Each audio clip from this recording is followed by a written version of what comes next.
¿Qué tal? ¿Cómo va eso? Gracias, Andri, por estar ahí pendiente.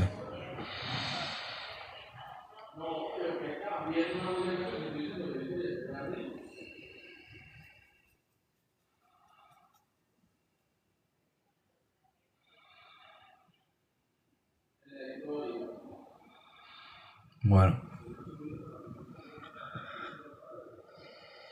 vamos a ir dando comienzo al live de hoy, que va a ser otro tema también, como siempre, muy interesante. Y es sobre la temática de la caída. Bien, solo quiero saber si, mirar si va a entrar alguien más, para que no se vayan a perder el inicio igual.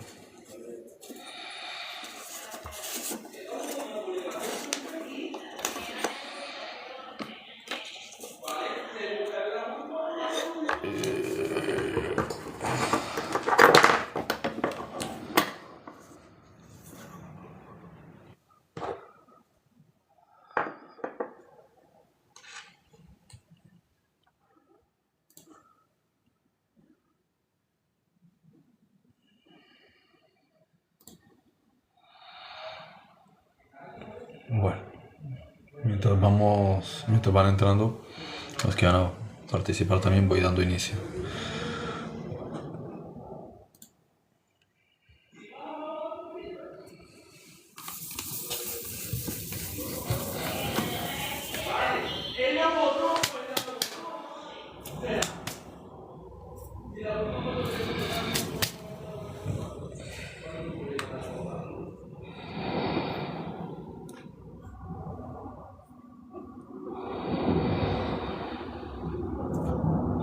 Bueno, el tema central de hoy es la temática o teoría o historia de la llamada caída.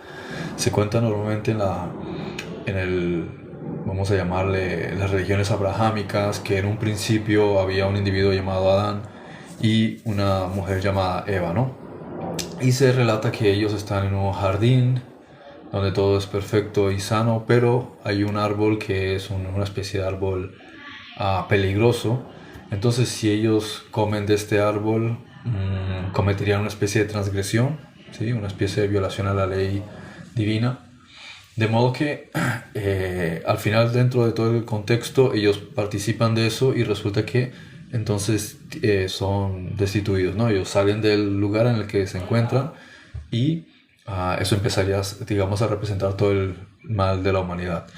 Esto tiene muchísimos matices o aristas si lo tomamos como una historia al pie de la letra. ¿Sí? Como he explicado muchas veces, el punto número uno es cómo van a aparecer todas las razas de la Tierra partiendo de dos individuos. ¿Sí? Si son caucásicos, pues sus hijos serían caucásicos. Si son negros, sus hijos serían negros. Si son asiáticos, sus hijos serían asiáticos. No tendría la manera de poder desarrollar la diversidad de razas o variantes de la especie humana que existe en este planeta, ¿no? De los diferentes tipos o colores de ojos, el color del cabello, la textura del cabello, el color de la piel, los tipos de sangre, el B positivo, perdón, el AB, el O. Después están si son resus o si no son resus, es decir, RH positivo, RH negativo. Todo eso no puede salir de solamente dos personas. ¿Sí? Tendría que haber por lo menos 6 individuos distintos que hubiesen podido desarrollar todas esas mezclas y todas esas variantes, considerando que después con quién se iban a unir para mantener esos linajes esos subgrupos hasta el día de hoy, porque si entre ellos mismos se mezclaban, al final lo que habría sería una especie homogénea, y no es el caso. Bien, entonces esos son los puntos primero a rebatir que se quiera tomar esta historia al pie de la letra. El segundo aspecto importante a considerar es que desde el punto de vista histórico o digamos paleontológico tampoco se corresponde, porque existen evidencias humanas mucho más antiguas que los 4.000, 6.000 o en algunos casos 10.000 años que la arqueología digamos monoteísta o por lo menos del cristianismo, el judaísmo y el islam pretenden sostener, ¿no? Y eso implica en algunos casos incluso evidencia humana con base en la paleontología, incluso mucho más antigua que la versión del darwinismo. y de la evolución o la sociedad o lo que se enseña, ¿sí? Sobre la evolución. Ese es el segundo punto importante a tener en cuenta. El tercer punto importante para considerar que es un tanto absurdo tomarse el relato al pie de la letra es cuando hablan de, ¿cómo se podría decir?, de un árbol, ¿sí?, que tiene algo malo. Si se supone que en todo momento en el relato está diciendo que todo lo que hace es bueno y esto es positivo y tiene una intención en favor del ser humano, ¿por qué en medio de ese jardín hay algo que no debería coincidir, ¿no? Entonces te dicen que es un árbol que tiene bueno y malo. ¿Por qué tiene algo malo? Si se supone que todo lo que ha creado ese Dios es bueno, ¿por qué tendría que haber algo malo? O sea, que él está deliberadamente creando algo malo. El punto siguiente que lleva a cuestionar que aquí hay algo extraño es el hecho mismo de que él coge a estos inocentes que los acaba de crear y los pone en el mismo lugar donde está ese árbol peligroso, para que cuiden el lugar. Lo más extraño de todo esto es que no cerca el árbol, sino que el árbol está disponible para ellos. ¿Por qué ese árbol está disponible para ellos si se supone que ellos son recién creados, ¿no?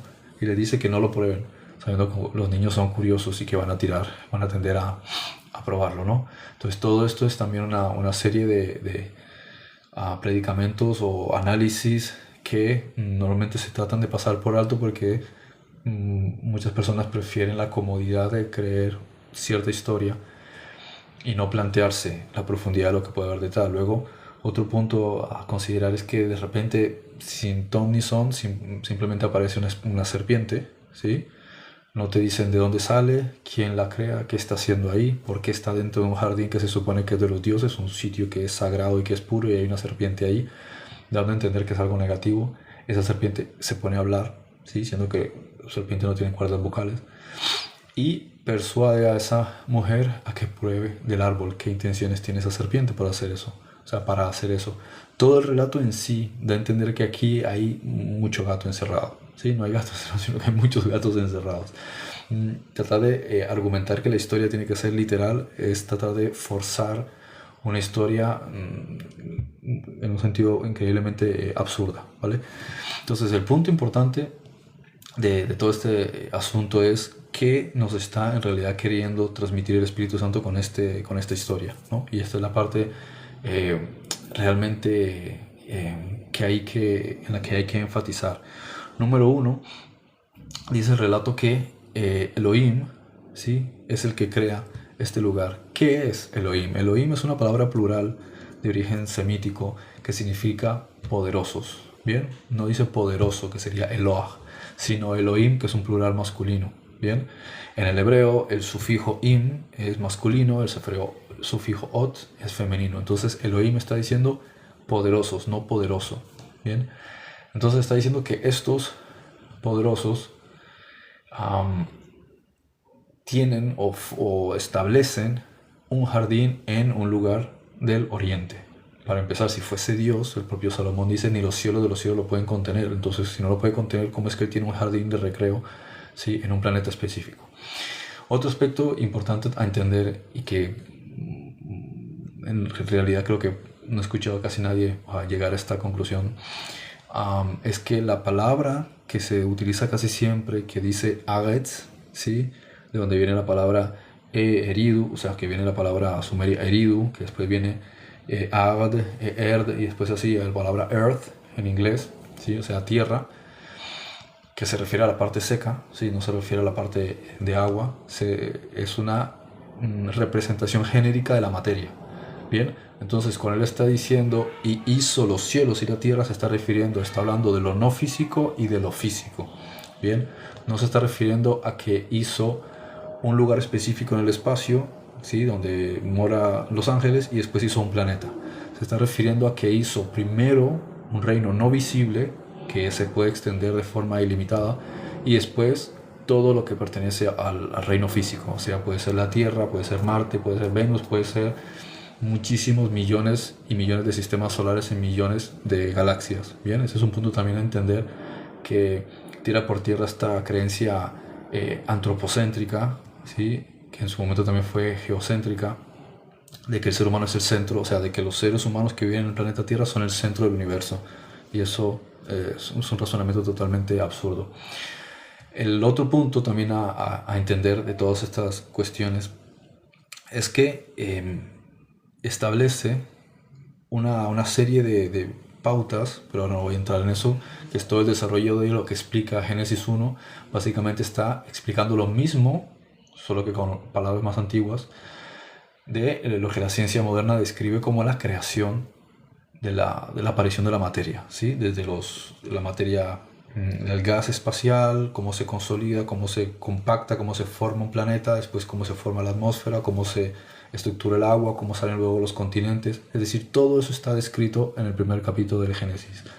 Bien, siendo que Moisés no era de esa época, no estuvo en la prehistoria para ver cómo se desarrollaba. De hecho, es tan interesante que en cierto momento te dice que son creados los dinosaurios, porque es una palabra que normalmente no se traduce de esta manera, pero dice Taninim Hagdolim, o sea, se refiere a esos dragones gigantescos que existieron al principio de la historia del planeta, y que coincide con otros textos también muy antiguos que describen algo similar, que dice que había animales que eran tan grandes como árboles. Bien, literatura muy antigua de los celtas. Entonces, ¿quién pudo haber existido en esa época como para poder narrar este asunto? El punto es que ahí está la narrativa, ¿no? Y también entender que desde 1822 a lo que hasta entonces llamaban dragones los empezaron a llamar dinosaurios. Entonces, básicamente, hubo una interacción, ¿no? Bueno, pero ese es otro tema, pero bueno también entender lo que el asunto de los dragones muchas veces se solapa con lo que nosotros hoy llamamos dinosaurios, ¿no? Entonces, el relato, ¿sí?, nos está diciendo que hay dos personas en un presunto jardín. Dice que toma a Adán, ¿sí?, y lo lleva a ese lugar. O sea que a él lo crea en determinado lugar y después lo lleva a este sitio. ¿Qué es lo que estamos encontrando? Que está hablando del oriente. ¿Cuál es el oriente? El oriente se está refiriendo a la parte derecha. Es importante entender que en simbología la parte izquierda, ¿sí?, es la parte de desarrollo del mundo. Las cosas que están relacionadas con el error, el caer, el fallar, todas estas cosas es lo izquierdo. Los pondrá a su izquierda, ¿no? Mientras que la parte derecha es la parte del desarrollo y la trascendencia del ser, ¿no? Por eso se habla de la zona del sol naciente, donde el sol, que es el que te da la conciencia, es donde está emergiendo. Eso quiere decir que lo que representa el Dios le brinda al Hijo del Hombre la posibilidad de poder desarrollarse desde un punto en el que él puede expandir su conciencia y ampliarla. Entonces por eso habla de que es un jardín hermoso y que está cercado. En el nivel de la forma, y esto es una parte muy interesante, esto se expresa en nuestro propio cuerpo. Bien, por ejemplo, el cerebro, ¿sí?, es la analogía de este jardín de Edén. Te dice que el jardín de Edén tiene 4 brazos que se extienden, ¿sí?, o que tiene 4 cabezas, que ahí lo describe como varios ríos. Es un flujo de agua, ¿no? Es un flujo del espíritu, es un flujo de la conexión entre el espíritu y la materia. Bien, entonces estos 4 puntos uno los puede ver incluso en el cuerpo, en el cerebro, que son la glándula pineal, la glándula pituitaria, el tálamo y el hipotálamo. Cada uno está haciendo un trabajo funcional increíblemente interesante, un poco extenso ahora si me pongo a entrar en detalles, pero la parte importante de esto es entender que nos está hablando de ríos que van de norte a sur, a excepción del río Nilo, que va de sur a norte, ¿sí? Estos ríos van de norte a sur. Bien, ¿cuáles son los ríos que van de norte a sur? Empieza todo el flujo del sistema nervioso y de toda la conexión que va con el cuerpo. Es muy, muy bueno poder entender que el universo está impreso, está traducido en nuestro cuerpo. Todo nuestro cuerpo es una proyección compactada de toda la estructura del universo. De la misma manera, todos los símbolos que se desarrollan y que se expresan en textos como la Biblia y en los sueños es básicamente una analogía de estos mismos elementos, de estos mismos conceptos. Bien, por ejemplo, voy a ir repasando un poco el punto aquí que nos habla. Dice que pasan 7 etapas, no dice días, ¿vale? Esa es una traducción incorrecta, aunque día se refiere al tiempo de luz, ¿sí? Porque el día viene la palabra Dios, de Zeus, o sea, el Dios de la luz. Bien, pero no se refiere a estrictamente días ni de 12 ni de 24 horas. sí se refiere a ciclos donde hay un proceso de transformación. Por eso los días, y aparece el número 7 y la Shavua y la Shavuot y los Shabbat y todas esas cosas en la Torah y también en parte en los Nevi'im, ¿sí? Esta parte de la Tanakh. Es que se está expresando, se está explicando que nuestra conciencia pasa por ciertos ciclos que van computados con el número 7. Si observamos, Daniel dice, Gabriel dice, me enfrenté a fulanito durante 21 días, que es también una multiplicación 3 por 7, 21. Vamos a encontrar otra vez el 7 3 veces. Apocalipsis habla de 7 copas, habla de 7 trompetas, habla de 7 sellos, otra vez 3 por 7, 21, ¿no? Entonces son siempre marcos que están asociados con patrones de desarrollo. De hecho, la palabra Shavua y Shibei, que es conjuración o que es una especie de pacto o desarrollo o estructuración de un plan, tienen un símil increíblemente grande en hebreo que en ciertos momentos no hay una distinción, no se puede no hacer una distinción entre uno y el otro. Esto nos lleva a entender que no se trata de la semana en sí. La semana en sí es una referencia para nuestra conciencia, es como un recordatorio. Todos los símbolos son para nosotros referencias, recordatorios. Entonces el número 7 que nos está recordando que todo se sucede a través de ciclos que llevan 7 etapas. Una etapa de desarrollo de 6 y después uno de procesamiento que es séptimo. Entonces desarrollas algo durante 6 ciclos o se desarrolla algo durante 6 ciclos y en un siguiente ciclo se hace un procesamiento y después vienen otros 6 ciclos, ¿sí? Y en su séptimo se hace un procesamiento y así una y otra vez. Y este es uno de los aspectos importantes a entender. Entonces, cuando completa eso dice, fueron pues, voy a utilizar la Reina Valera del año 90, del año 60, que dice, fueron pues acabados los cielos y la tierra y todo el ejército de ellos. Bien, entonces, ¿qué es lo primero que se desarrolla en la mente o en la conciencia? Primero, el nivel del pensamiento.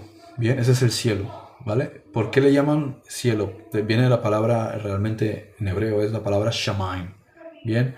Que es shem, que es el propósito que algo tiene. Bien, la multitud de los propósitos y de las ideas que surgen de la mente. Shamayim es un plural, shem, sí, es el destino. Entonces, todo lo que va a manifestarse en el mundo físico proviene del Shem, de la fuente del pensamiento. Ese es el reino de los cielos.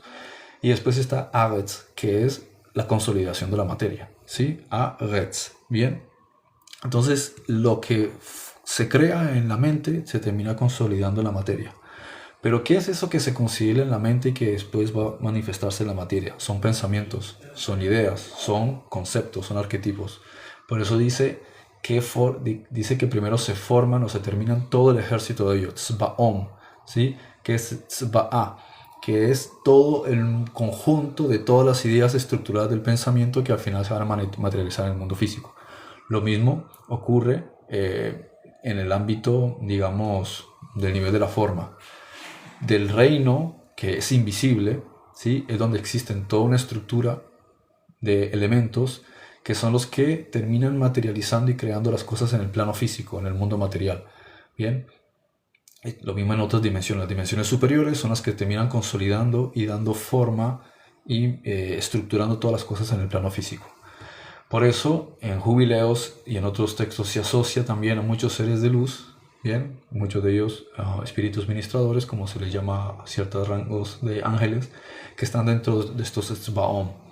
Bien, y dice, termina Elohim en el séptimo la obra que hizo. En realidad no dice obra porque no es del hebreo abad, ¿sí? Sino de malachto, o sea, de malach, ¿sí? ¿Qué quiere decir? Una función o un propósito que se está desarrollando. Por tanto, todas las cosas que se crean tienen una razón de ser. Bien, no es una obligación, como normalmente encontramos en la palabra hebrea abad, ¿sí? Que abad puede ser obrero, puede ser trabajador, puede ser constructor, puede ser incluso esclavo, puede ser siervo. Abdún, por ejemplo, es esclavitud. Abadón, ¿sí? es un estado de perdición. Entonces todas estas palabras se asocian a lo mismo, es tener que hacer algo por obligación, o sea, llevar a cabo Incluso los propios sacerdotes llevaban también a cabo un abad, ¿sí? Un abdut. Ellos llevaban el servicio del tabernáculo, el servicio del templo. Pero ellos en ningún momento cuando eran niños se les dio que ellos eligiesen. ¿Quieren hacer esto? No, es simplemente una tarea que es su propósito. Por tanto, en el nivel del mundo, a veces hay un propósito que está conectado con nosotros. No es algo que caprichosamente uno elige, ¿sí? Puede que su conciencia antes de nacer, sí, pero me refiero que es algo que sencillamente ya está predispuesto. De esta manera hay un trabajo para hacer.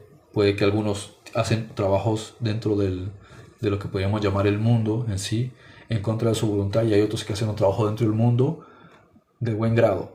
De un modo u otro, los dos son abad. Mientras que hay otros que hacen un malachtei, ¿sí? Un malachto o un malajú, que es el hecho de llevar a cabo un servicio, ¿sí? Una acción y unas tareas, pero que no es en ningún sentido una obligación o otra, sino simplemente ellos son parte de este servicio, de este trabajo y de estas cosas que se llevan a cabo. Y esto es lo que termina de hacer Elohim. O sea, la parte más alta de la conciencia desarrolla y prepara todas estas cosas, las pone en su lugar, y eso es el desarrollo que él ha hecho. O sea, lo ha hecho con un gusto, lo ha disfrutado. Y entonces es muy distinto cuando haces algo deportivamente, cuando haces algo que es un hobby, a cuando haces algo que es tu trabajo.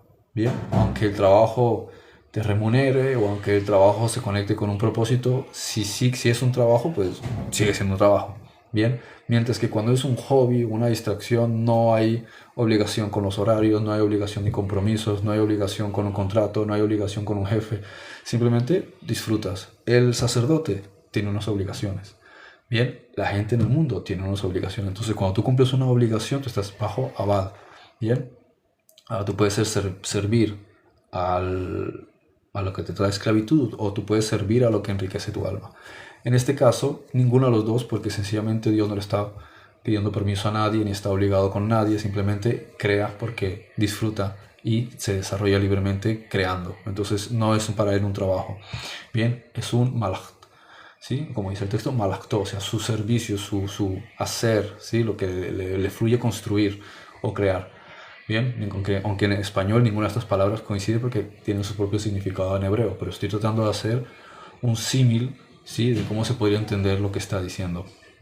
Bien, entonces el texto dice que empieza a hablar ahora de un tal Yahever, ¿sí? Hasta el momento las descripciones son muy distintas porque Elohim habla de la conciencia superior, pero ahora habla de Yahever, que es la conciencia de esta conciencia superior expresándose o desarrollándose dentro de las cosas creadas. Bien, entonces habla de que planta un gan, ¿sí?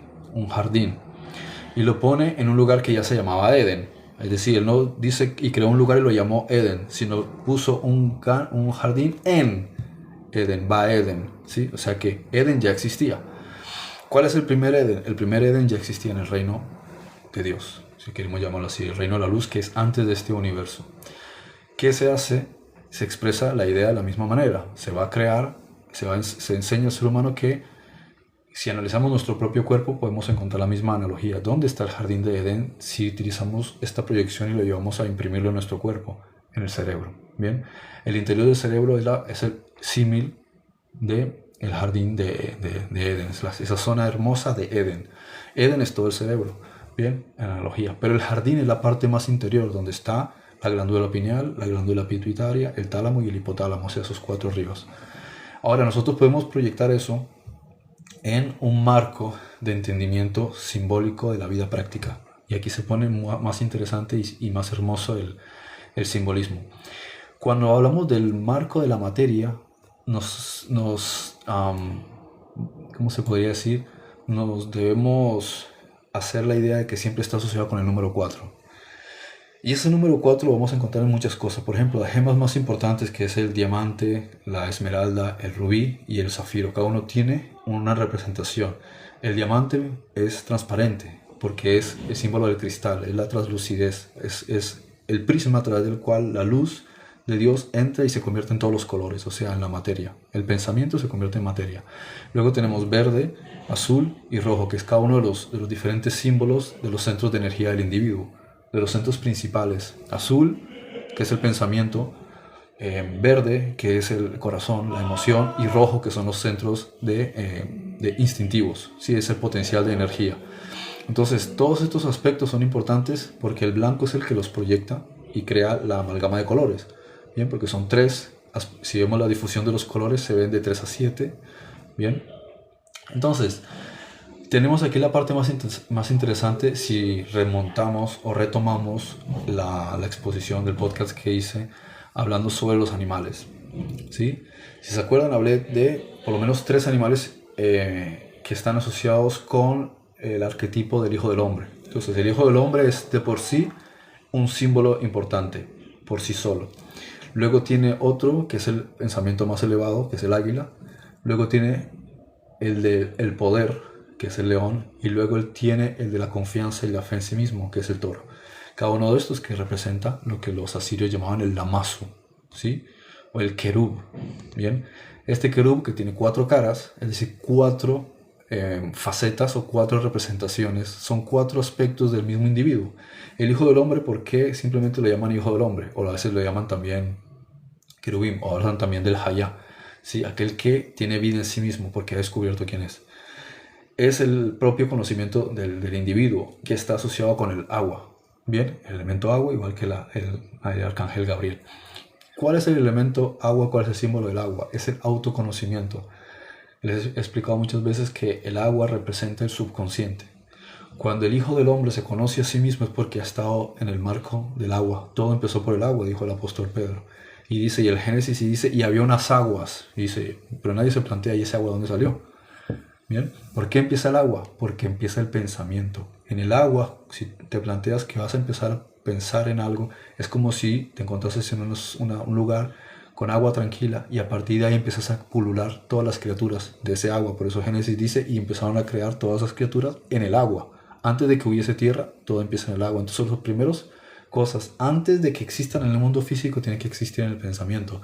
Si yo quiero proyectar y construir un edificio, no simplemente pienso, ya está, vamos a construir esto así allá. Antes tengo que hacer un croquis, tengo que haber hecho una maqueta, ¿sí? Tiene que haber una idea, qué es el edificio, qué función tiene, qué va a haber dentro, qué va a haber fuera, cuántos pisos tiene, cuántas ventanas, cuántas puertas, extintores, elevador, escaleras. Es decir, tiene que haber una infraestructura. ¿Eso de dónde sale?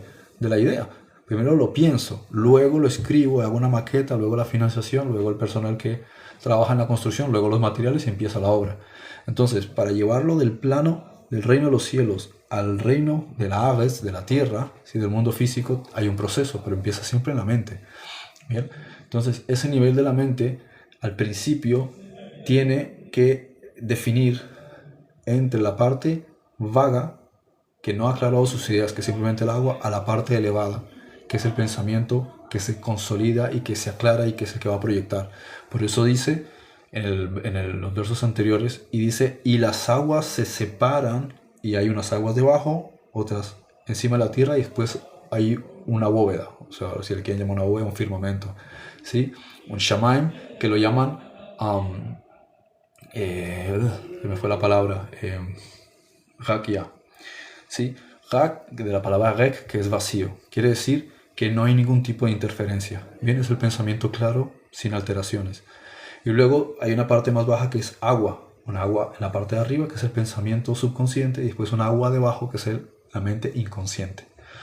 Entonces esta es la parte interesante de este asunto sobre conectar los 4 elementos que representan la materia, que son los niveles de la primera dimensión, la primera densidad, donde el agua está representando por tanto al Hijo del Hombre.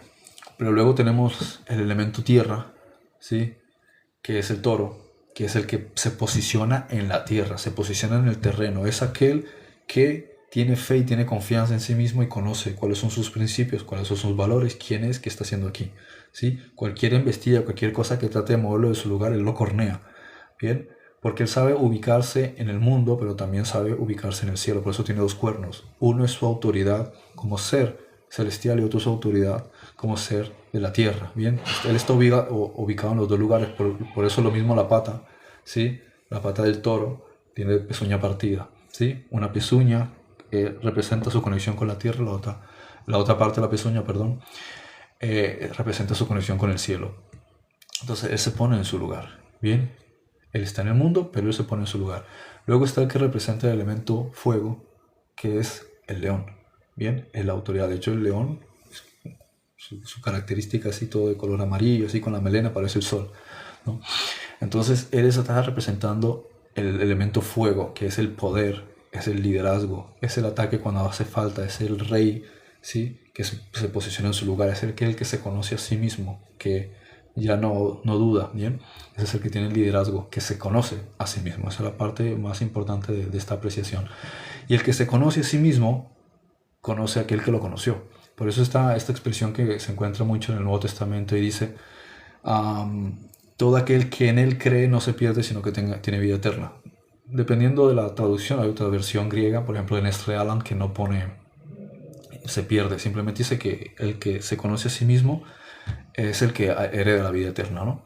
Luego la versión bizantina sí es la que comenta lo otro. Pero el punto importante es que en muchas de estas expresiones que se usa el griego, se usa la palabra autos. Y autos quiere decir uno, o más bien propio. Cuando dice propio, tiene dos acepciones. No solamente es propio tuyo, sino que nos es propio. Por eso Yeshua cuando hace la oración dice, Padre nuestro, ¿sí? Venga a nosotros, ¿sí? Y siempre está diciendo nos, perdona nuestros pecados. Él no dice yo, mis, no habla en sentido de división, siempre habla en sentido de totalidad. Es comprender que todos estamos conectados, que todos somos uno. Entonces, aquel que se conoce a sí mismo, conoce que es parte de todos los demás. Ese es el autos, ¿sí? No es el que cree en él, alguien que está afuera, sino que está creyendo es en todos nosotros, en Él, por supuesto, pero porque también se ha conocido a sí mismo y porque también entiende que es parte de los demás. Entonces el autos es todos nosotros, ¿bien? La palabra griega. Bien, este es el punto interesante con el asunto también del león, ¿sí? Que nos está expresando a todos. Entonces tenemos el Hijo del Hombre como elemento agua, el toro como elemento tierra, el león como elemento fuego y el águila como elemento aire. Y esto pues sobra mencionarlo porque entendemos que el águila se mueve por el viento, ¿no? Y estos cuatro elementos están proyectados también como los arquetipos o los símbolos del río Pishon, del río Gihon, del río Hiddekel, el Tigris o del río Prat, es decir, el Éufrates. Bien, el uno como glándula pineal o en analogía, el otro como glándula pituitaria o hipófisis, el otro como tálamo y el otro como hipotálamo. Cada uno está cumpliendo una función. Y solo como curiosidad, comento una cierta relación interesante. Pishon dice, es el oro de la tierra de Jávila. Bien, ¿qué es el oro? El oro, como he explicado, es la manifestación de la conciencia en lo sólido. Como en lo líquido es el aceite de oliva. Bien, como en lo visual o lumínico es la luz del sol. Entonces siempre tiene algún elemento en algún ámbito que lo va a proyectar. De hecho, por ejemplo, en las plantas es el girasol o en torno al sol. Entonces cada uno de ellos tiene su representación, incluso su color, que es el amarillo, ¿no? Que es precisamente el centro de energía que se conecta con nuestros intestinos. En todo, porque es el procesamiento de la información, de las experiencias, cómo tú procesas procesar las experiencias. Entonces es básicamente el receptor de la luz espiritual, el oro de la tierra de Javila. Bien, es la antena de alta frecuencia que nos conecta con Dios, porque es a través de lo que es el tracto, el proceso digestivo del estómago a los intestinos, es todas las experiencias que nosotros estamos procesando y evaluando y analizando de cuando el Espíritu Santo nos está comunicando información y cómo la integramos. Bien, por eso habla de la producción de melatonina y en estados de alta vibración también DMT. Y uno diría, ¿DMT? Claro, DMT, que es lo que llaman la partícula de Dios o la molécula del Espíritu, que es la conexión con el cielo. Entonces es una conexión directa con lo celestial, por eso el asunto de el fuego. Luego, si miramos el otro tal río, ¿no? Gihon, ¿sí? La glándula pituitaria, dice que rodea la tierra de Kush. ¿Qué es Kush? Etiopía, ¿sí? Están los negritos. Bien, la glándula maestra, la que manifiesta las órdenes del espíritu en hormonas. ¿Qué es la hormona? El desarrollo del individuo, de su potencial como toro, ¿no? Entonces Tiene después Hidekel o Tigris, ¿sí? Dice el que va al oriente de Asiria, de Ashur, ¿sí? Al dios Ashur, que es la estación de relevo sensorial. Todo lo que percibes en el mundo exterior debe pasar por aquí para ser traducido y representa la cámara interior de la mente.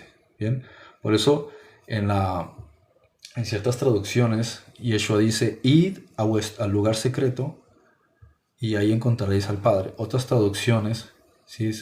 Dicen id al tálamo, porque para los griegos el tálamo era un lugar sagrado donde tú te reunías, un lugar como una especie de recinto sagrado de las cosas más valiosas que se guardaban.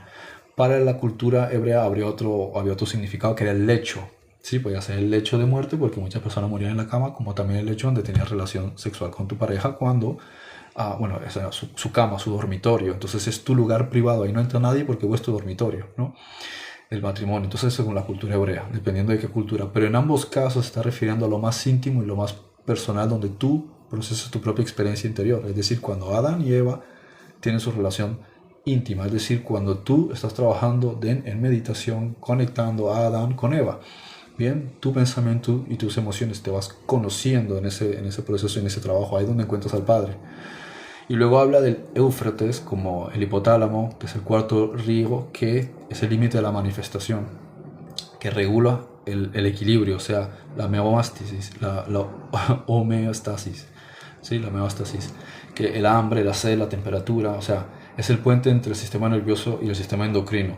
Todo lo que conecta tu ser con la materia, es el nexo, el que te hace que tú gestiones tu percepción de la vida o del mundo, ¿no? Entonces, bueno, punto interesante con estos aspectos de los ríos, y después habla del árbol, ¿no? Ahora, antes de proseguir con todo esto, vamos a analizar qué es lo que nos está diciendo cuando habla de un tal Adam. Porque mucha gente pregunta, ¿hubo alguien antes de Adán? La cuestión es que Adam significa hombre, humanidad. Entonces, si uno tradujese literalmente, te está diciendo que lo primero que creó fue Adán. De hecho, el texto es muy interesante porque lo voy a mirar aquí, lo voy a poner aquí en el versículo 1.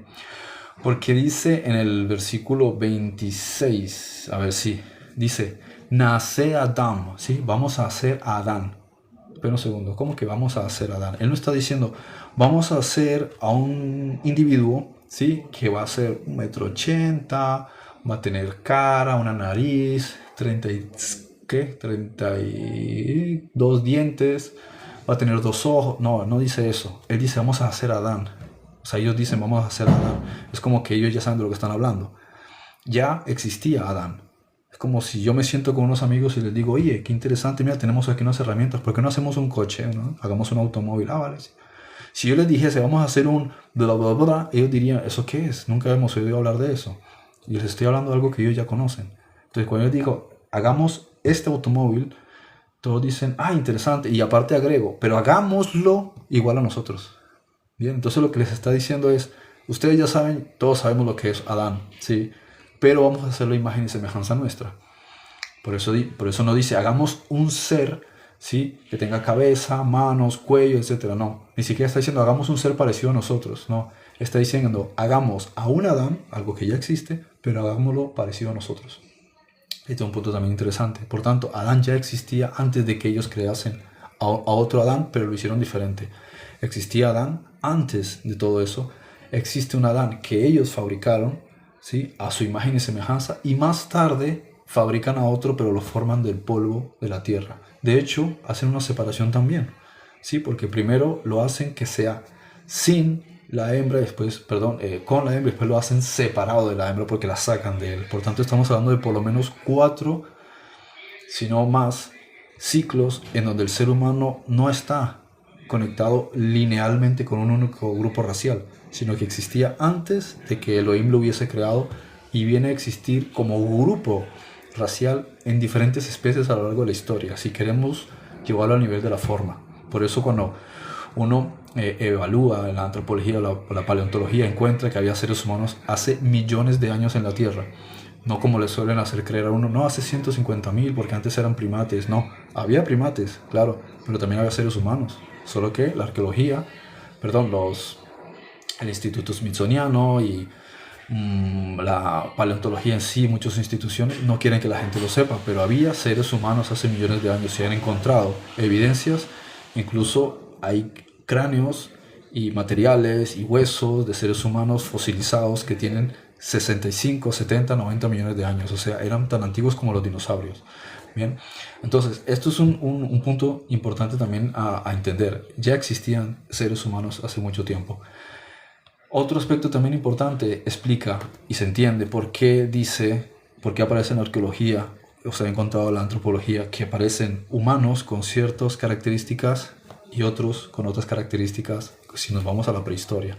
Y aquí te lo está diciendo el libro de Génesis, porque hubo diferentes procesos, por eso encuentran humanos en épocas completamente dispares y seres que se parecen a humanos, pero varían en algunos matices, con diferentes tipos de sangre, un tipo de el hombre de Denisova, en diferentes estratos.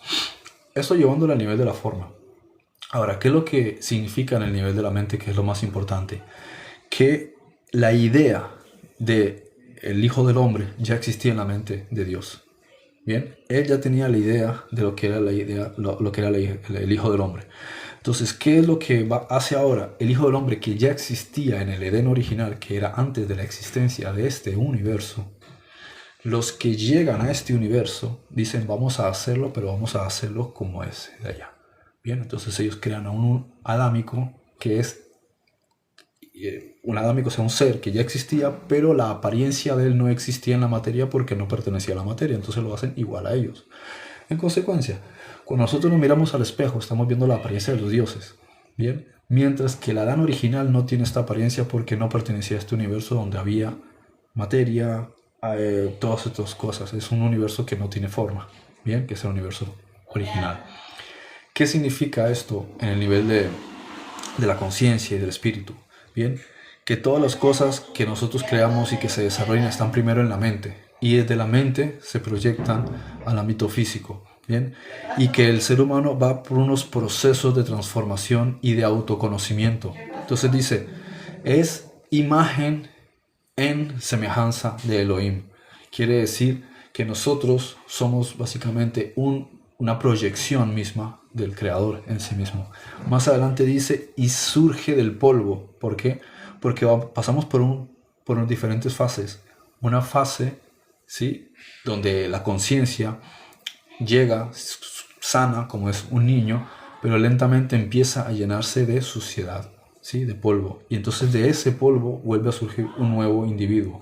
Esos son los procesos en los que nosotros vemos que vamos alcanzando diferentes niveles de crecimiento y de evolución, ¿sí?, hasta que llega un momento en que tenemos que empezar a evaluar el mundo de forma distinta. Por eso dice, y toma una costilla, ¿sí?, si queremos tomarlo literalmente, y forma a una mujer. Esto es un poco extenso, pero lo que nos está diciendo es, toma un costado, ¿sí?, del individuo. Porque ¿qué es una costilla? Es una estructura, es el equivalente a un pedazo de madera. Bien, la costilla en hebreo se dice tselá. Bien, la misma palabra es de tselem, ¿sí? Tselem es sombra. Tsel es sombra, ¿sí? Tselá es costilla. Y cada una de estas palabras tiene una analogía con los conceptos de un árbol. Bien, en el término hebreo. Nos está diciendo que todo lo que nosotros vemos que se proyecta en el mundo ha sido primero, es una idea de algo que ya existía en la propia mente. Pero es muy extenso, si me pongo con matices, estoy aquí 3 horas con detalles y necesitaría ¿cómo se dice?, una pantalla para poder explicar debidamente todo con las letras, porque si no, pues me estarán escuchando y tratando de memorizar lo que estoy diciendo o tratar de atar cabos, y no es tan fácil como en una exposición debidamente hecha, ¿no? De todas maneras, tengo libros gratuitos hablando sobre estos temas para quienes les interese, ¿vale? Y ahí sí pueden mirar gráficas y ver toda la explicación debidamente, porque así yo solamente estoy tratando de hacer un esbozo, ¿no?, de la idea. Nos dicen entonces en la religión que el hombre cae porque ha probado del árbol. Pero como digo, si el árbol no debiese haber sido algo para probar, no habría estado en el jardín. Porque el jardín es el sistema del pensamiento. Entonces todo el potencial creativo está ahí. Lo que el Elohim le está diciendo al individuo es, no estás preparado todavía. para esto. Eso es básicamente lo que le está diciendo. Porque de otra manera el árbol no estaría ahí. El árbol está ahí porque es el potencial que el individuo puede utilizar para creer, pero no era el momento. Por eso incluso también había un árbol que era el árbol de la vida, porque sí estaba disponible para el individuo. Pero después dijeron, no, que no tenga también este conocimiento, porque entonces si el individuo nunca muere, nunca reencarna, nunca pasa por un proceso de transformación, sería eterno, o sea, un individuo inmortal. En esos cánones no tendría nunca la posibilidad de una transformación propia. Entonces necesita poder morir y volver a vivir, es necesario nacer de nuevo, ¿bien? Porque así como el individuo puede olvidar todos los traumas, olvidar todos los programas que adquirió, olvidar todas las diferentes facetas, y lo que se queda, lo que se nutre es el alma.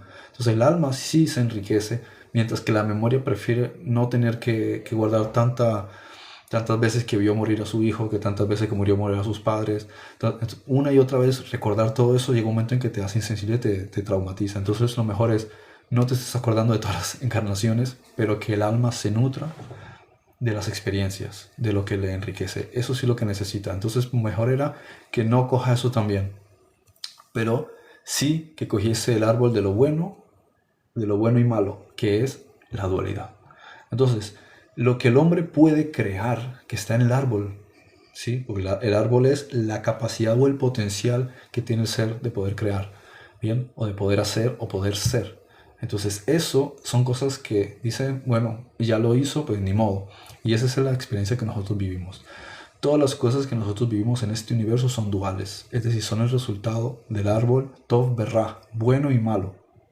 Por esa razón vemos luz y oscuridad, arriba y abajo, dentro y fuera, frío y calor, todas las cosas como las queramos ver, muerte y vida, luna y sol, qué sé, hombre y mujer, todas las cosas como lo que arriba, abajo, creo que ya lo dije.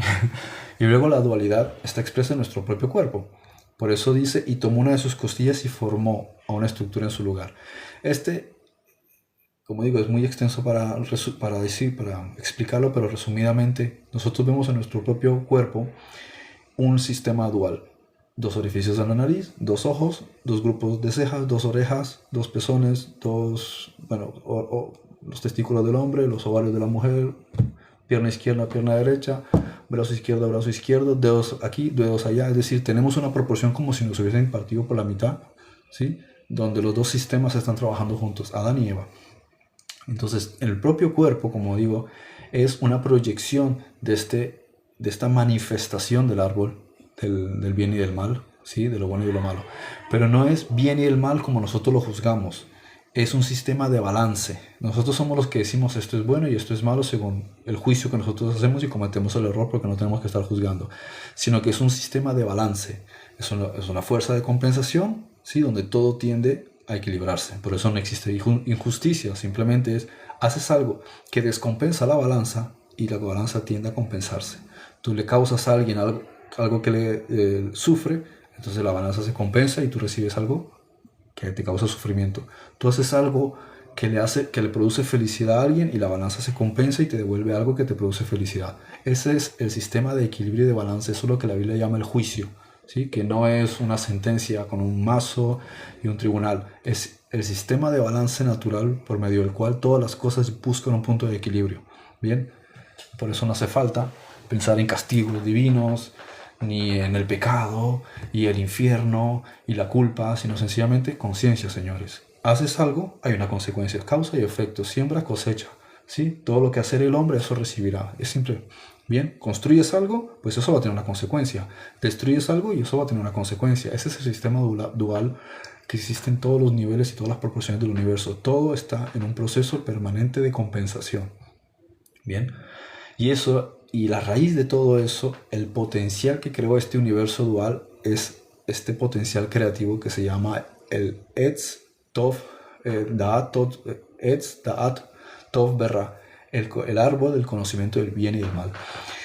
Es más, el término Etz, árbol en hebreo, se transpola en el Nuevo Testamento a una idea que para los griegos ya no era un árbol, era un libro, ¿sí? ¿Sí? Biblos, ¿bien? Entonces, Cuando ustedes observen en los textos bíblicos que les habla de árbol para esto y árbol para lo otro y árbol, está hablando de lo mismo que en la cultura griega era un libro. Y para nosotros, pues, oye, ¿un libro qué es? Pues conocimiento. Eso es lo que nosotros entendemos por un libro. Tiene prefacio, tiene desarrollo, tiene final y pues un libro tiene toda una estructura de información. Bien, para la cultura hebrea que no tenía libros, porque el libro es el resultado del, por ejemplo, en la época que apenas los egipcios toman el papiro, ya se empezó a escribir en papiro, pero antes de eso y en general el mundo no conocía el papel, ¿sí? Entonces el papel era coger un árbol, un pedazo de árbol, procesarlo, me parece que se pasa por agua, luego se prensa, y entonces en esa lámina es sobre la que tú escribes. Entonces una hoja para escribir un libro no es más que la reencarnación de un pedazo de árbol. Bien, entonces es el mismo concepto. La información se codifica, está ya facilitada en un libro, ¿bien? Pero previamente era un árbol. Entonces el árbol tiene un significado incluso mucho más amplio que el propio libro. El libro ya es, tengo aquí ya la resurrección del árbol, sobre la cual yo puedo guardar nota. Pero el árbol es el que todavía está arraigado a la tierra, está con los brazos extendidos hacia el cielo, recibe el aire, recibe la luz del sol, o sea, es el que está más conectado con Dios, antes de tener que reencarnar y permitirte ya tener todo bien hecho y facilitado. Pero ese es el asunto. Primero es el árbol, el etz, y después es el libro, el biblos, donde hay la palabra Biblia, ¿no? Entonces, por eso todo el concepto está también de la palabra, ¿sí? La palabra que se hace carne. Entonces, es el árbol que toma forma en forma de libro, valga la redundancia, bien, y toda la información que ahí se traduce. De ahí que cuando habla del árbol, del bien y del mal, es lo mismo que un libro, ¿sí? O un guión que tiene toda la historia de todas las formas en las que existe la dualidad. Cuando habla del libro, del árbol de la vida, o de Jaim, de las vidas, no dice de la vida, sino de las vidas, ¿sí? Pues son muchas vidas. Se traduce luego al griego como el libro de las vidas, o el libro de las vidas, ¿bien? Es el mismo también, es todo el cúmulo de todas las experiencias que el individuo ha acumulado, todo el conocimiento que ha enriquecido su alma y que al mismo tiempo enriquece a Dios, porque nosotros somos una especie de sensores de las experiencias que Dios recibe. Todos nosotros experimentamos cosas que Dios es el que las está viviendo también, ¿sí? Entonces, avanzando con este punto sobre la caída, que tenía que ocurrir, igual que cuando dice, era necesario que Judas hiciera tal cosa. Judas recibe una mala reputación, pero él mismo está diciendo, era necesario que lo hiciera. Entonces, si era necesario que lo hiciera, porque después toda la gente lo culpa. Por eso Yeshua dice, más le vale a aquel hombre no haber nacido. ¿Por qué? Porque va a tener el estigma, ¿sí?, de traidor a lo largo de 2000 años de historia. Siempre que digan traidor, se van a acordar de Judas. Va a ser la cruz que va a tener sí, que lo recuerden por eso. Pero no porque él, por la acción que hizo, vaya a irse al infierno o alguna cosa, porque él mismo estaba obedeciendo un propósito. Entonces, si me ponen como un propósito, ¿por qué me van a condenar? Entonces, ¿dónde está el perdón? Él simplemente estaba siguiendo un plan. Entonces, lo mismo aquí. La caída, como se le llama, no es ningún castigo, ¿sí? La caída es parte de un propósito. Y lo pueden ver en la parábola cuando Yeshua dice, había un hombre que tenía 2 hijos y uno de ellos le dijo, papá, dame la herencia que tengo, la parte que me corresponde. Y el papá le dijo, por supuesto. Él no le dijo, hijo, ya la cagaste.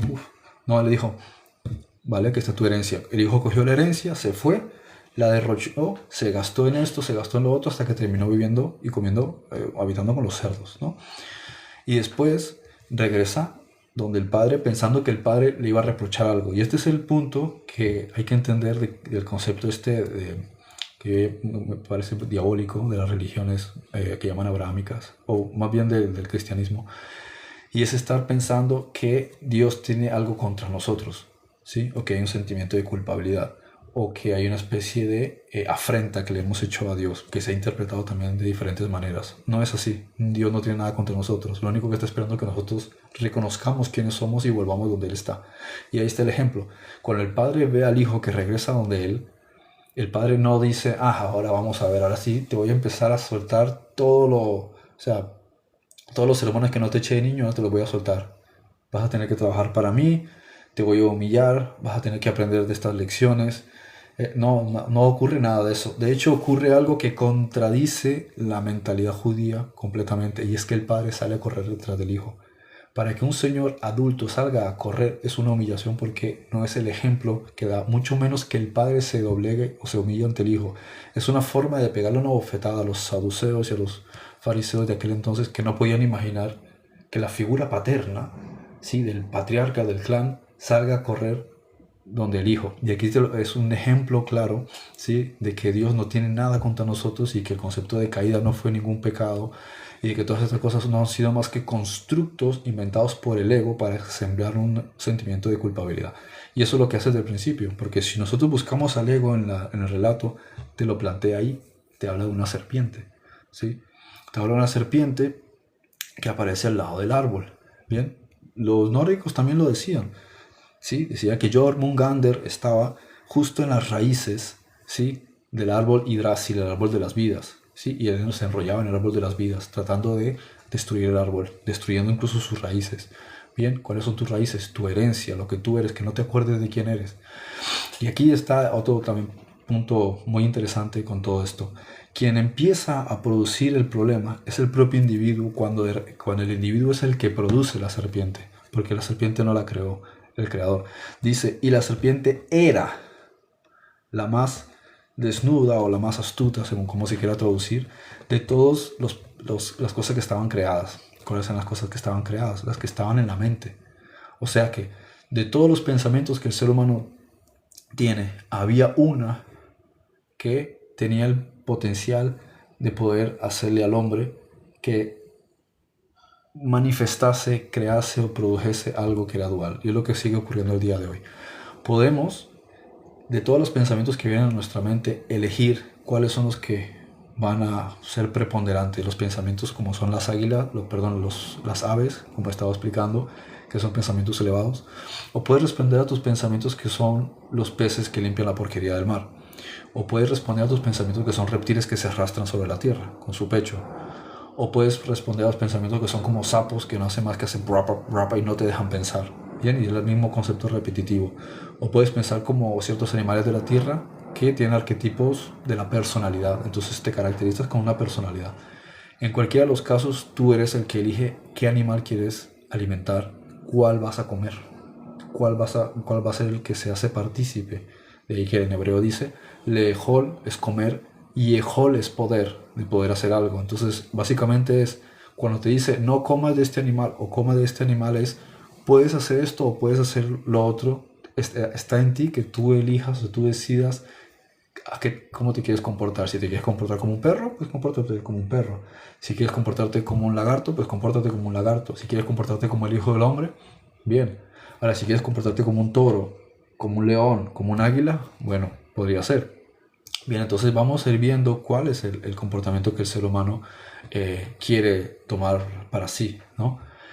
¿Qué más? Entonces ahí el asunto del ego. El ser humano es el que en su mente, uno de los animales que tenía pensado era el ego, el que se disfraza de ángel de luz.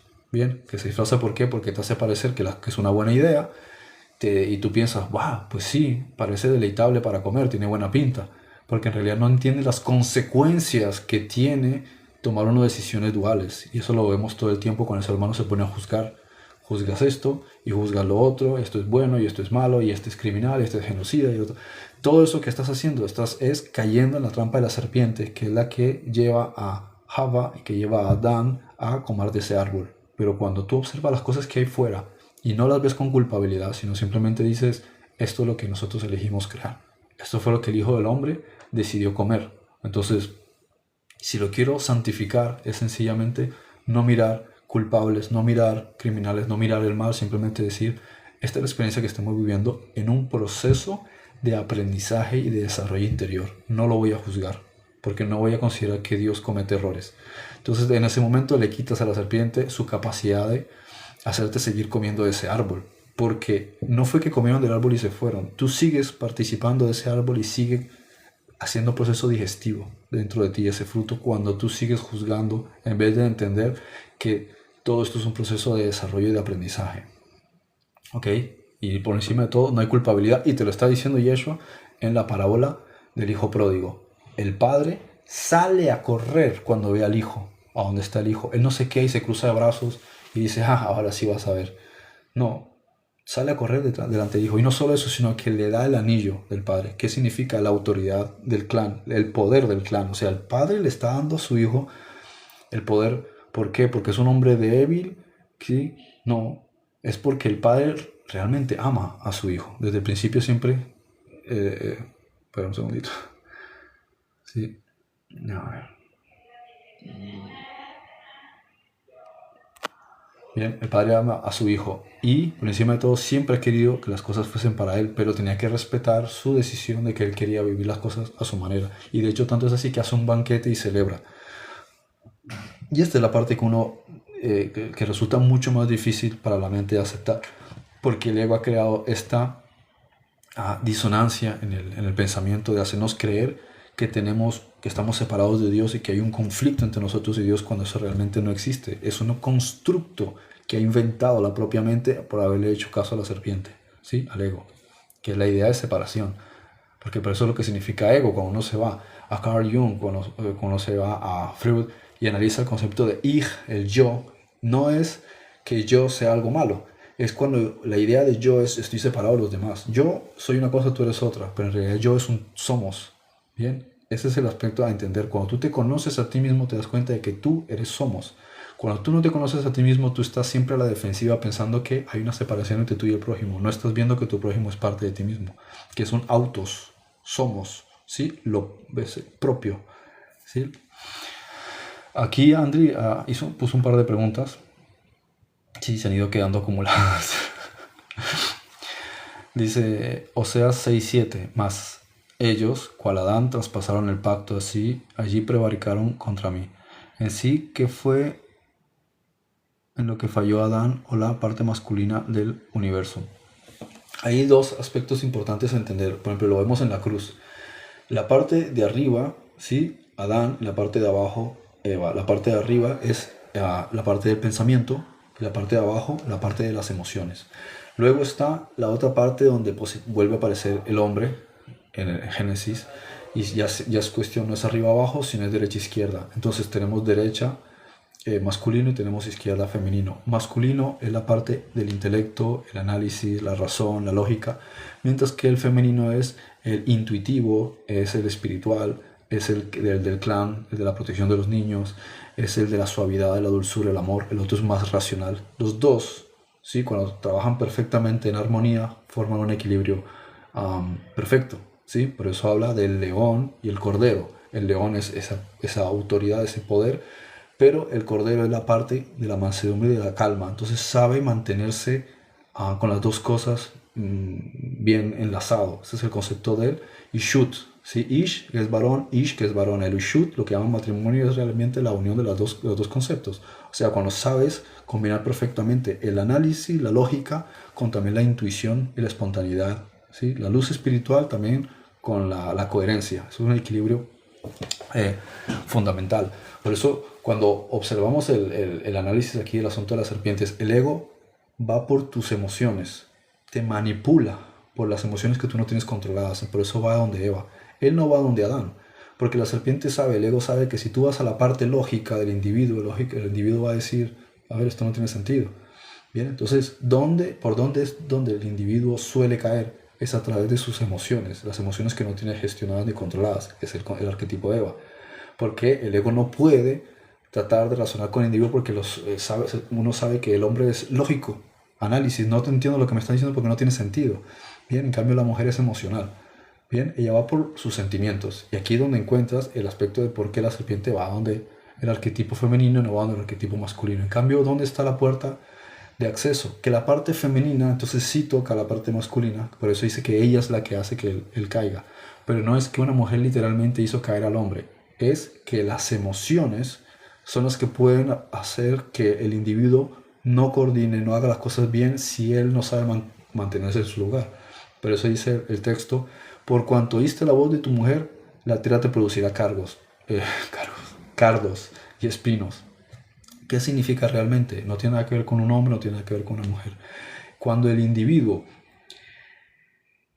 que al final él va a crear cosas en su vida, no gestiona y controla primero sus emociones, lo que va a crear no le va a gustar, va a ser miseria. Entonces vamos a encontrar desamor, escasez, limitaciones, problemas y todas las cosas que al ser humano le ocurren. ¿Por qué? Todas estas cosas que nosotros creamos, que no nos gustan, y que todo este desmadre que el hombre vive, no es culpa de Dios, ni del diablo, ni del presidente, ni de los extraterrestres. La culpa es porque el individuo que está en piloto automático, siempre creando, porque es imagen y semejanza del creador, entonces es co-creador, está creando con el poder de su pensamiento, pero sin controlar sus emociones. Entonces está creando desde rabia, resentimiento, miedo, rencor, todas estas cosas que es un desorden, ¿bien? Porque no se entrena en gestionar sus emociones. Y eso es lo que podemos encontrar. Miremos el mundo. Si la gente actuase de forma racional, sin dejarse llevar por el emocionalismo, no habría guerras, no habría pobreza, no habría corrupción, nada de eso existiría. Y esa es la base de todos los males. El hecho de que el individuo no controle sus emociones. No es que el pecado surgió por una mujer o porque el Adán era débil y escuchó a su mujer. Eso no tiene nada que ver con la realidad. Es porque toda la base de todos los problemas de la vida es cuando el ser humano tiene que controlar a sus emociones. Por eso dice el apóstol Pablo que la mujer se someta al hombre. ¿Qué es lo que está diciendo? Está diciendo que las emociones tienen que doblegarse ante los pensamientos. Es tu mente racional la que tiene que coger tus emociones y decir, cálmate, porque me vas a meter en problemas. Contrólate, controla la ira, controla la desesperación, controla la ansiedad, controla la intemperanza, controla el miedo. Eso es lo que tienes que... Todas esas emociones son las que tienes que controlar, porque esas son las que terminan metiéndote en problemas, ¿vale? A ver, Jeremías, otra pregunta la que pone Andri, Jeremías 17:8. ¿Por qué será? ¿Qué? Porque será como el árbol plantado junto a las aguas, que junto a la corriente echa sus raíces y no verá cuando viene el calor, sino que su hoja estará verde y en el año de sequía no se fatigará ni dejará de dar su fruto. Entonces pregunta, en lo espiritual, ¿qué son las aguas y qué relación tienen con la mente, que es un jardín? Como he dicho, el subconsciente. Bien, ahí es donde está el todo. Tu mente en el estado potencial es el agua. Para poderlo controlar, ¿sí? Para que controles todo este flujo entre el hombre y la mujer, necesitas tener tiempo a solas, en silencio, en paz, tranquilidad, y evaluar y analizar tus emociones, respirar profundo y controlarlas. La respiración es la que hace que controle. Cuando tú respiras, el Espíritu de Dios está entrando, ¿sí?, a través del hombre y está controlando a la mujer. Y no me estoy refiriendo a las mujeres. Entendamos que todo esto es simbólico. Es el corazón a lo que me refiero. Mujer, corazón, hombre, cerebro, ¿vale? Mente, hombre, cerebro, mujer, corazón, sentimientos o emociones, ¿ok? Eso es de lo que nos está hablando Adán y Eva, ¿ok? Entonces este es el punto más importante a entender aquí, ¿bien? El control del agua o de tus aguas interiores, tu subconsciente. Ahí tienes todas las memorias, los traumas, los choques, mis problemas con papá, mi mamá, mis miedos. Eso lo tienes que evaluar. Porque si no lo evalúas, esas emociones te van a estar metiendo, como siempre, en problemas a lo largo de tu vida. Y no porque sean problemas graves, sino que la vida no es lo que a uno le gusta, porque uno está actuando según el piloto automático de sus memorias adquiridas desde niño, con base en las emociones. ¿Sí? Entonces tus emociones son las que sirven de punto de arranque. ¿Ok? ¿Qué más? Hay otra pregunta que pone aquí André. Proverbios 24:30. Pasé junto al campo del hombre perezoso y junto a la viña del hombre falto de entendimiento. Y aquí que por toda ella habían crecido los espinos. Ortigas habían ya cubierto su faz y su cerca de piedra estaba ya destruida.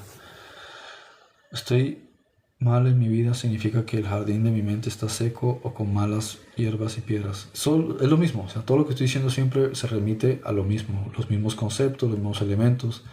Espinos y cardos, problemas, ¿sí? Arañas, abandono, polilla, insecto y todo eso son los diferentes problemas pequeños y minúsculos que no dejan de siempre estarte molestando porque no has quitado el problema de raíz. ¿Ok?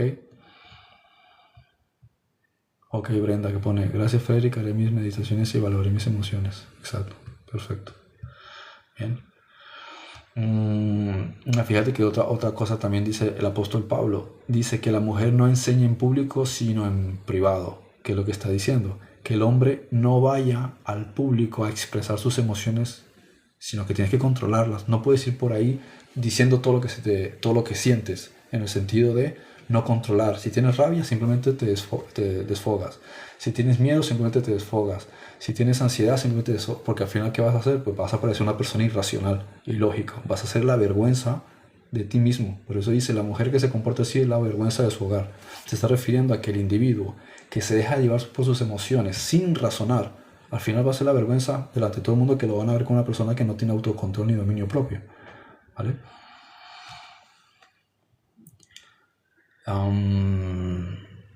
Dice, con su palabra el Señor hizo los cielos, todo lo creado lo hizo con un soplo de su boca. Salmos 33:6. ¿Qué significa eso del soplo de Dios y por qué le dieron ese soplo a Adán? Vale, una cosa. Pues eso lo expliqué también en la temática anterior. El viento, el aire, representa el espíritu. Bien, el espíritu de Dios entra a través de nosotros, entra por medio del pensamiento del hombre, de su razón, y él va directamente al corazón. Entonces va de la mente al corazón. Y después, todas las cosas que tú has procesado, que has analizado y que has evaluado, cuando se supone que las tienes que evaluar, ¿sí? Dejas que el Espíritu de Dios o el Espíritu Santo entre en ti y te ayude a evaluar tus emociones. ¿Qué haces? Se limpia todo el sistema, porque eso es lo que hace el oxígeno con el corazón, ¿sí? Pasa el oxígeno por los alveolos pulmonares, entran a los eritrocitos, que son los glóbulos rojos que cargan el oxígeno al cuerpo y llega a las células blancas. Se produce la energía que le da vida al individuo a través de la mitocondria. Y después, ¿qué hacen? Libera el carbono, lo recibe otra vez el cuerpo, vuelve otra vez a los pulmones y lo desechas. Quiere decir que hay un proceso, que eso es lo que se explica en la forma en la que uno debe autoanalizarse. Pide al Espíritu Santo guía. ¿Cómo hace para memorizarlo? Respira profundo. Entonces el ejercicio fisiológico te ayuda a memorizar la idea. Y luego lo desechas, quiere decir que todo lo que has estado analizando ahora ya lo puedes soltar y lo puedes expulsar, que vuelva a la creación, ¿no? El espíritu vuelve al dador. Todas esas cosas que has desechado, las sueltas, te liberas de ellas, ¿bien? Ok, ahora dice que todo viene del soplo de su boca, ¿sí? Porque es la acción de utilizar el espíritu creativo, el espíritu creador para hacer todo.